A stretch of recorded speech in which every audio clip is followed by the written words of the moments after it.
Hi అండి, అందరికీ నమస్కారం. Welcome back to my channel. ఇప్పుడే అందిన వార్త అండి. తిరుమల తిరుపతి భక్తులకు శుభవార్త చెప్పిన కొత్త ప్రభుత్వం అండి చంద్రబాబు నాయుడు గారు. పూర్తి వివరాలు అయితే వీడియోలో తెలుసుకుందాం. వీడియో ఎక్కడైనా స్కిప్ చేయకుండా చివరి దాకా చూడండి. అప్పుడే ఇన్ఫర్మేషన్ పూర్తిగా అర్థమవుతుంది. అలాగే వీడియో నచ్చినట్లయితే లైక్ చేయండి, షేర్ చేయండి. మీ అభిప్రాయాన్ని కామెంట్ ద్వారా తెలియజేయండి. తిరుమలలో కీలక మార్పుల దిశగా అడుగులు అయితే పడుతున్నాయి. రాష్ట్రంలో కొత్త ప్రభుత్వం అధికారంలోకి వచ్చింది. టీటీడీ నుంచి ప్రక్షాళన ప్రారంభిస్తా అని ముఖ్యమంత్రి చంద్రబాబు నాయుడు గారు ఇదివరకే ప్రకటించి ఉన్నారు.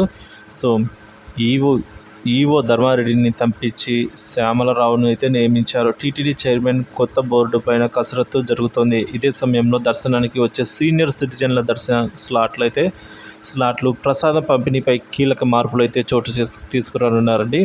టీటీడీ నుంచి గుడ్ న్యూస్ ఏంటంటే టీటీడీ సీనియర్ సిటిజన్లకు శుభవార్త చెప్పింది. వెంకటేశ్వర స్వామి దర్శనం ఉచితం. సో సీనియర్ సిటిజన్ల కోసం 2 సార్లు స్లాట్లను అయితే ఏర్పాటు చేసిందండి. ఉదయం 10 గంటలకు, మధ్యాహ్నం 3 గంటల స్లాట్లలో అయితే వృద్ధులు స్వామివారి దర్శనం చేసుకునేందుకు అవకాశం కల్పించింది టీటీడీ. దర్శనానికి వెళ్ళే వృద్ధులు తమ ఫోటో ఐడి కార్డ్, ఆధార్ లేదా ఇతర డాక్యుమెంటు ఫోటో ఉండాలి. వయసు నిర్ధారణ ఉండాలి. సో S1 కౌంటర్లో అందజేయాల్సి అయితే ఉంటుంది. వృద్ధులు ఎక్కువగా నడవవలసిన అవసరం లేదు.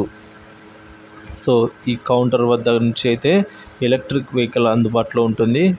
సో కాబట్టి గ్యాలరీ నుంచి ప్రవేశం అయితే కల్పించనున్నారు. వారి కోసం సీటింగ్ సైతం అయితే అందుబాటులోకి తీసుకురానుందండి టీటీడీ. సో వృద్ధుల దర్శనంలో అయితే స్లాట్లు. అదే సమయంలో క్యూ లైన్లలో వృద్ధులకు సాంబార్ అన్నము, పెరుగన్నము, వేడిపాలు అందిస్తారు. క్యూ లైన్లలో వృద్ధులకు ప్రతిదీ ఉచితమేనని టీటీడీ వర్గాలు తెలిపాయి. వృద్ధులకు తక్కువ ధరకే 2 లడ్డూలు సైతం అందించనున్నారు. కేవలం ₹20 చెల్లించి 2 లడ్లు పొందే అవకాశం ఇస్తున్నారు. అదనంగా లడ్డుల కోసం ఒక్కొక్క లడ్డు కోసం ₹25 చెల్లించవలసి ఉంటుంది.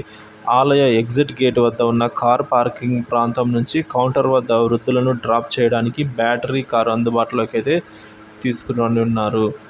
సో ఈ ప్రత్యేక దర్శనం ఏదైతే వృద్ధులకు సంబంధించిందో ఆ సమయంలో అన్ని ఇతర దర్శనాలను అయితే నిలిపివేస్తారండి. సో కేవలం వృద్ధులకు మాత్రమే దర్శనాన్ని కల్పిస్తారు.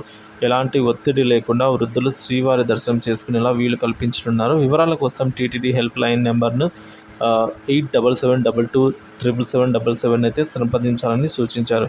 మరో 2 రోజుల్లో టీటీడీకి నూతన చైర్మన్ను నియమించనున్నారు. అదేవిధంగా బోర్డు విషయంలోనూ చంద్రబాబు ఆచితూచి వ్యవహరిస్తున్నారు. కొత్త చైర్మన్ నియామకం తర్వాత అవసరమైన మార్పులు ఉంటాయని అయితే టీటీడీ అధికారులు అంచనా వేస్తున్నారు ఫ్రెండ్స్.